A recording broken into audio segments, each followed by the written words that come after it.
આ બ્લોગમાં આગળ જુઓ.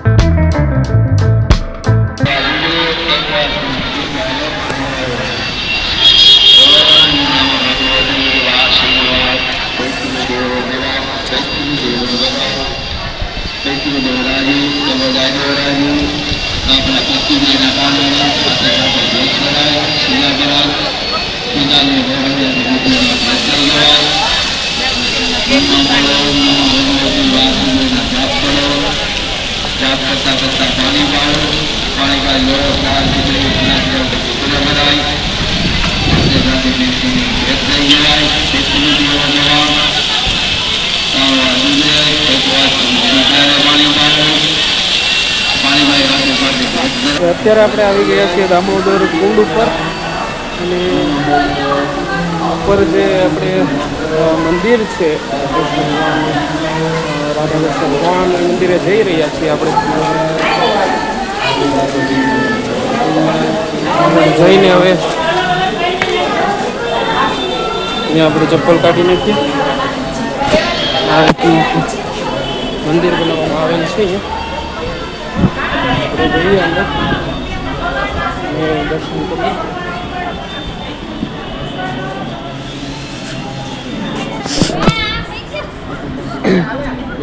અહીંયા આપણે આખું મંદિર તમને બહારથી બતાવીશ. અંદરથી ફોટોગ્રાફી અને વિડીયોગ્રાફી કરવાની જણાય છે, તો આપણે અંદરથી વિડીયો શૂટિંગ નથી લીધું. અને તમારે જો ભગવાનના દર્શન કરવા હોય તો તમે અહીંયા આવીને કરી શકો છો. અને અહીંથી તમને મંદિર બતાવીશ. તમે જોઈ શકો છો મંદિરને, અને ધજાના પણ દર્શન અહીંયા કરી શકો છો. ખૂબ જ સરસ મંદિર બનાવવામાં આવેલ છે. ગિરનારની ગોદમાં મંદિર છે આખું, અને આખું મંદિરના તમને દર્શન કરાવીશ. અહીંયા ગિરનાર તમે જોઈ શકો છો. અહીંયા આપણો જે દામોદર કુંડ છે આવેલો છે. અને 11 છે આજે, એટલે બધા ઘણા બધું માણસ અહીંયા છે. ટ્રાફિક છે થોડી ઘણી. અને ત્યાં આખું તમને બતાવીશ ગિરનાર પર્વત બધા.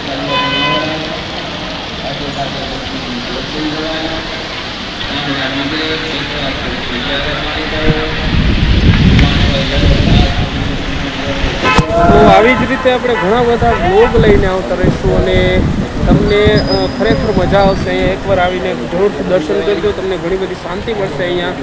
અને સામેની સાઈડ તમે મહાદેવની એક મને પ્રતિમા દેખાય છે. અહીંયા જોઈ શકો છો તમે. અહીંયા નીચે રેવતી કુંડ પણ આવેલો છે. અહીંયા આપણા મહાદેવ દાદા બેઠા છે, તમે જોઈ શકો છો. ને આખું ગિરનારની ગોદમાં પ્રાકૃતિક સૌંદર્યનું જે મજા છે, બીજી એ મજા કોઈ જગ્યાએ છે નહીં. અને એ સાબિત થાય છે, પુરવાર સાબિત થાય છે. અહીંયા આવીને તમે એકવાર જરૂરથી અનુભવ કરજો, તમને ખૂબ જ મજા આવશે. અને અહીંયા આવીને મનને ઘણી શાંતિ મળશે. અને અહીંયા આવીને તમે જે આ પુલ છે પણ ખૂબ જ સરસ બનાવવામાં આવેલ છે. ઘણી બધી વસ્તુઓ આપણે જે છે એ એક્સપ્લોર કરવાની હજી બાકી છે. તો જો તમે નવા છો મારી ચેનલ પર,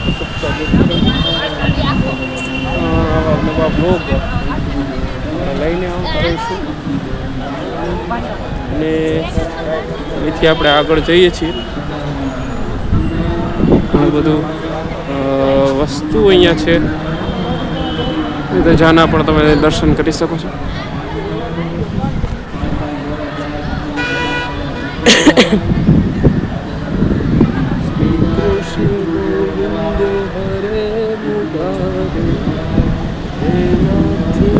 નારાયણ વાસુદેવા.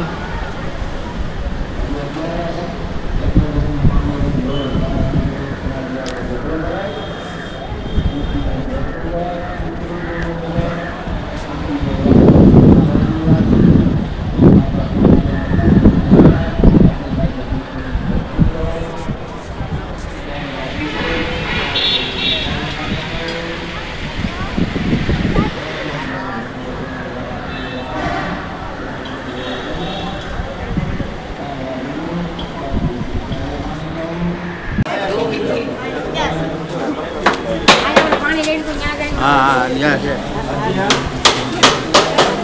ત્યાં બધા બદલાવ.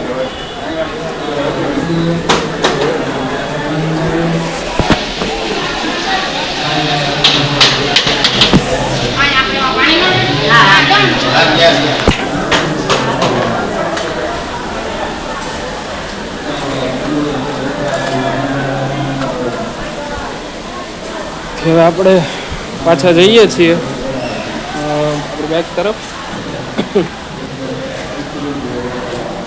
ખૂબ જ સરસ પુલ બનાવવામાં આવેલો છે, તમે જોઈ શકો એ પુલ. અને મને ખ્યાલ નહોતો કે આજે 11 છે. 11 ખૂબ સારો દિવસ માનવામાં આવે છે અહીંયા. અને તમે જોઈ શકો છો માણસ પણ ઘણું બધું છે અહીંયા. 11નો દિવસ છે આજે એટલે.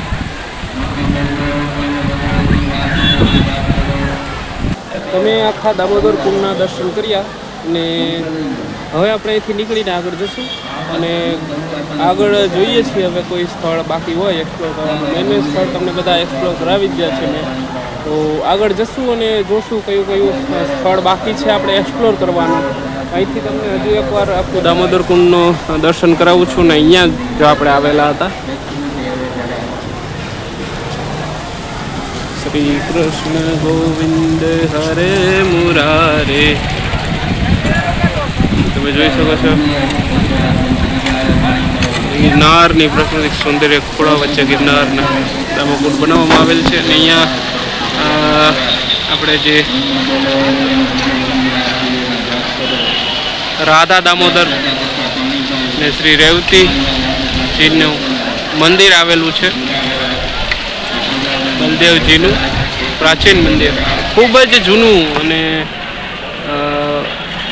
પ્રાકૃતિક સૌંદર્યની વચ્ચે આખું મંદિર બનાવવામાં આવેલ છે. અને અહીંયા એકવાર જરૂરથી આવજો, અહીંયા તમને ખૂબ જ મજા આવશે. અને આખો પુલ ખૂબ જ સરસ બનાવવામાં આવેલ છે અહીંયા. એકવાર જરૂરથી આવીને દર્શન કરજો અહીંયા. અને આખું મંદિર બતાવ્યું અને હવે આપણે આગળ જઈ રહ્યા છીએ. તો જો તમે નવા છો ચેનલ ઉપર તો સબસ્ક્રાઈબ કરજો, સપોર્ટ જરૂરથી કરજો. આવા બ્લોગ આપણે ચેનલ ઉપર આવતા રહે.